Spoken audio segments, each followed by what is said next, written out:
Hello again. In this video, we're going to talk about extrema, particularly the minima and maxima of functions. So let's get started and just follow my cursor as I go. If f is defined on a real numbered domain D, and it doesn't have to be with at least two elements, let me get rid of that. If it's just one element, things are boring, but there's nothing wrong with just having one element. And let me get rid of this as well down here. If D just has one element, everything is okay. It's just boring. We don't want D to be empty. Let's assume that D has one element, but let's not get fussy. Okay. So if F is defined on a real number domain D, and if C is an element of D such that F of C is greater than or equal to F of X for all X in D, then F is said to have an absolute maximum at C.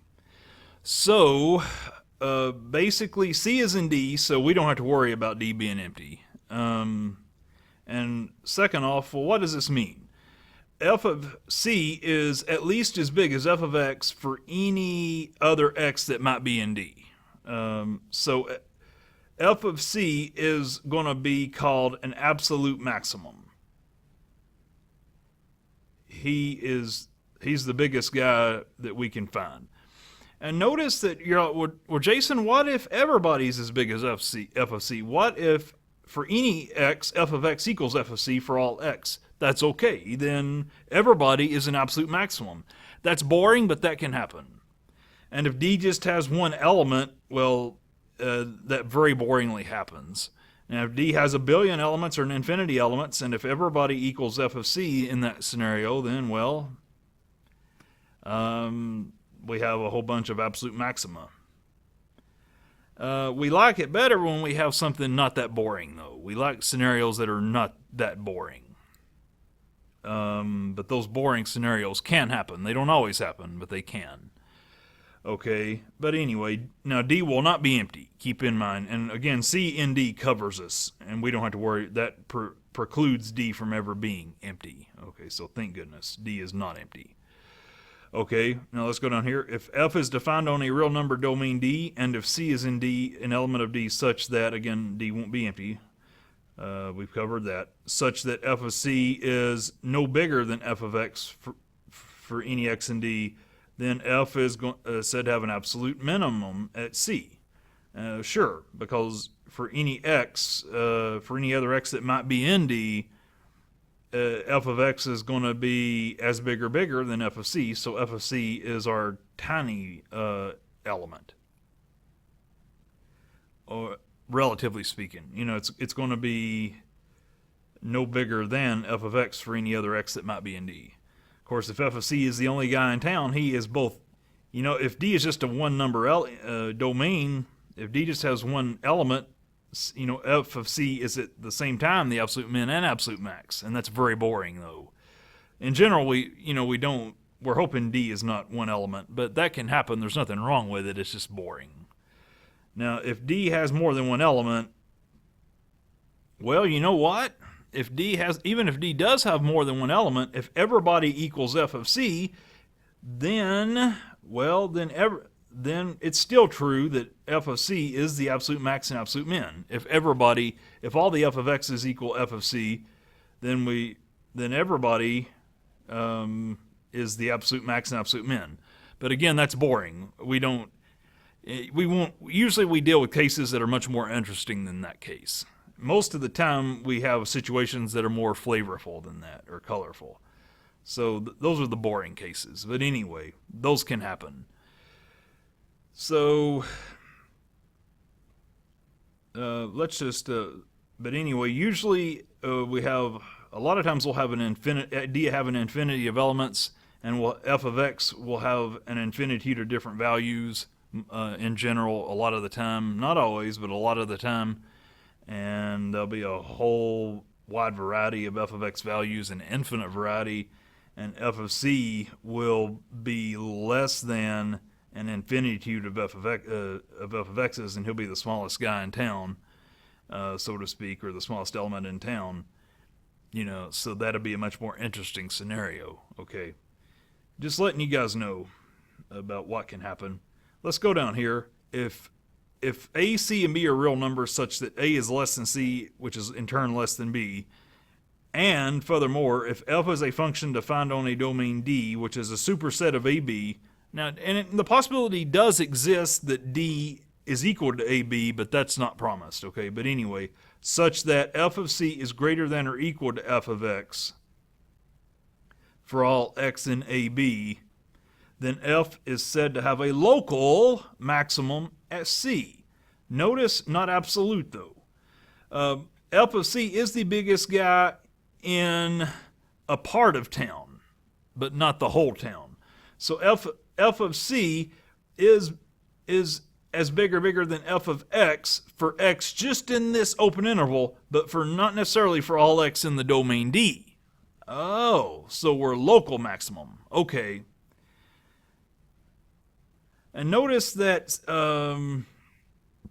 so we're, f of C is only, f of C is not necessarily bigger than, f of C is not necessarily greater than or equal to f of X for all X in D. F of C is greater than or equal to f of X for all X in AB.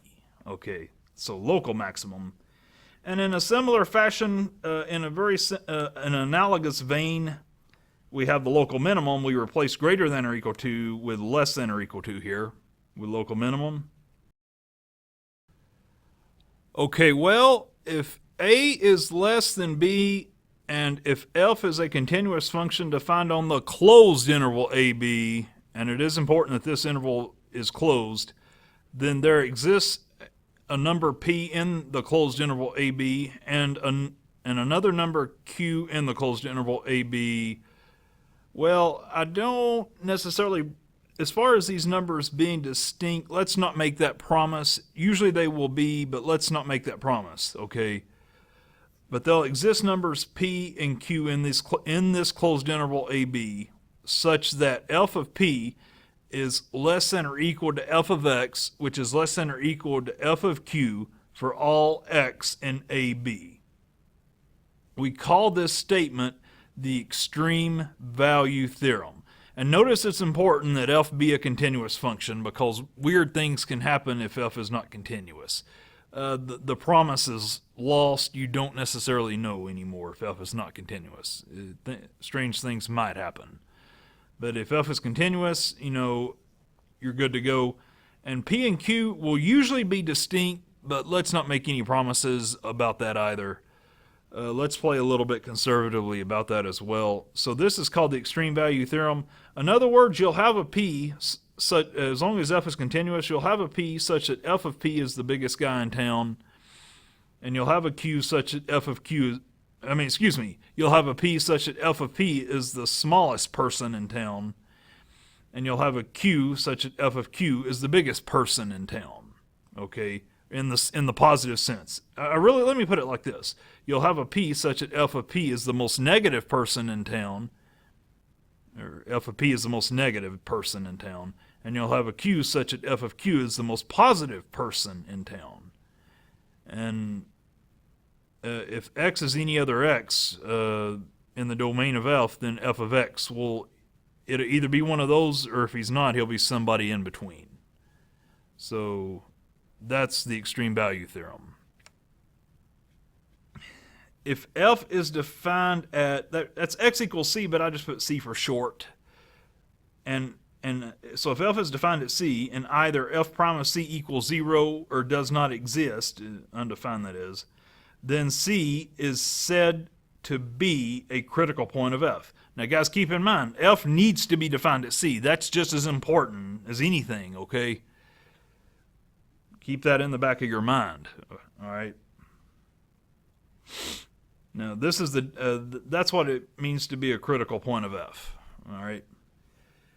Now, if f has a local min or a local max at c, then either f prime of c equals 0 or does not exist, aka c is a critical point.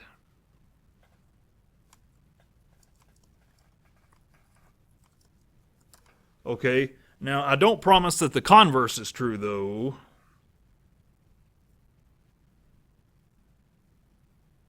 We'll talk more about that later. I'm not going to promise one way or the other about the converse. You know what? No, the converse is false. But I'll talk more about that a little bit later. Let's not do that just yet, okay? The converse is false. There's things like saddle points. Consider f of x equals x cubed, and consider x equals 0. But we'll talk more about that later. You can use whatever technology or graphing paper you have to graph y equals x cubed, and at x for y equals x cubed. You know, if you try to do the converse statement, you know, sure, f prime of 0 will equal 0, but, you know, 0 is not a local max and it's not a local min. You know, for, you know, f of x equals x cubed has neither local min nor local max at c equals 0, you know. Okay, but anyway, hence, if c is a local min or max of f, then it will be a critical point of f. The converse, as we've talked about in passing, is not always true, though. Note, we allow minima and maxima, or absolute minima and absolute maxima, to occur at endpoints, for the absolutes, that is. However, we do not allow local minima or local maxima to occur at endpoints. We want them to be surrounded. In fact, for local, we're really strict. You know, we want them to be on the inside of an interval, an open interval at that. You know, we're really strict about that. Okay, for local, okay.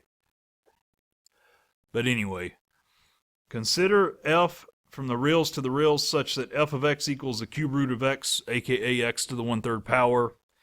Then f prime of x is 1/3 x to the, that should be a negative up there, forgive me guys, that's x to the negative 2/3 power, not positive 2/3.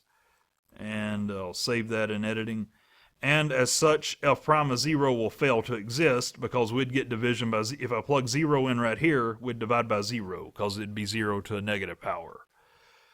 Hence, 0, so f of 0 exists, but f prime of 0 does not. So hence 0 is a critical point of f. However, 0 is neither a local min nor a local max.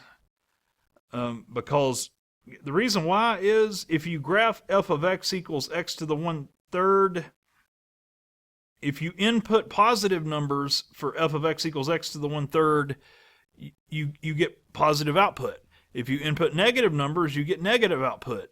0 is neither the most positive biggest guy in town or the most negative smallest guy in town. He never gets the chance. Even locally, he never gets the chance. You know, any open interval you put around 0, there'll always be guys smaller, you know, there'll always be, you know, guys to his left such that, you know, f of whatever value is to his left is negative. F of that negative value will be negative and will be smaller than f of 0, which is 0. And then to his right, there's positives, but f of that positive will be another positive, and it will be greater than him. But if you found that heavy going, here's what I'm saying. Just plug in, follow my cursor, just plug in some negative and positive values close to 0 and see for yourself. Indeed, for any, let's just say epsilon greater than 0, epsilon's just some, epsilon right here is just some positive number, okay? We get f of negative epsilon is negative epsilon to the 1/3. That's just the negative of epsilon to the 1/3.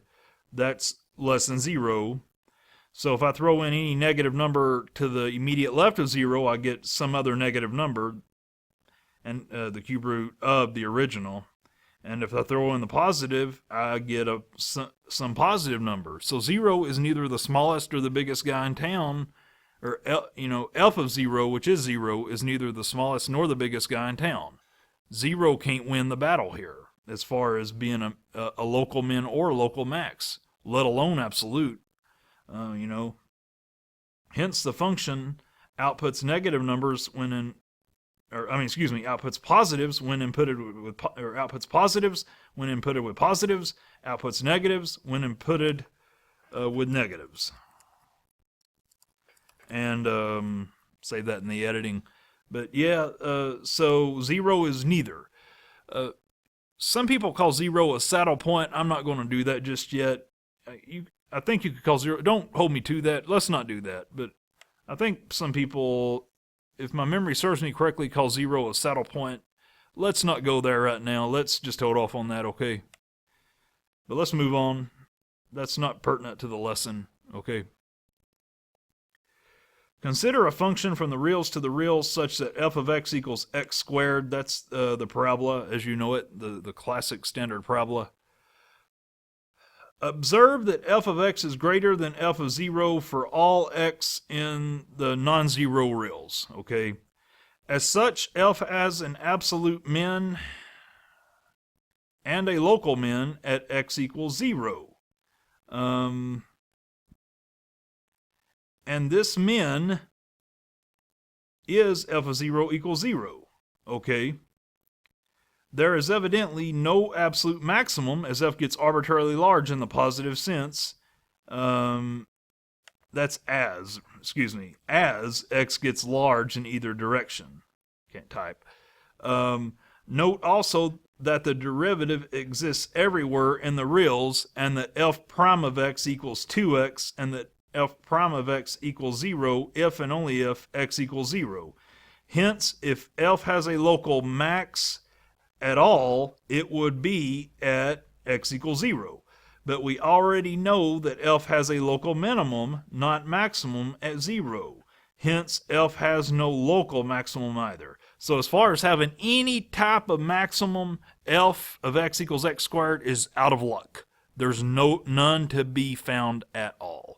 So let's think about what you have said here. So f just keeps on getting bigger and bigger. So as x gets large in either direction, f gets large in the positive sense. So f is not going to have a maximum. You can forget about it. And, you know, really locally or globally, f has no maximum. You know, it doesn't, if it would settle down for a while, you know, if it would curtail or settle down, there might be a chance of it having a local max. It doesn't even do that. There's no luck. So now the minimum, the absolute and local minimum occurs at x equals 0. And there f of 0 is 0, f prime of 0 equals 0. So, you know, so we have one golden boy, and that's at the origin himself. The origin is the golden boy for the minimum. Everything pertaining to the minimum happens at the origin. It's just one spot, but a lot of good stuff happens at that one spot. Okay. So there's our that's the standard parabola. All right. And I'm about to run out of video time. Guys, let me pick this up on the next video where I won't have to rush this and stress out. I'll see you on the next video. Bye-bye.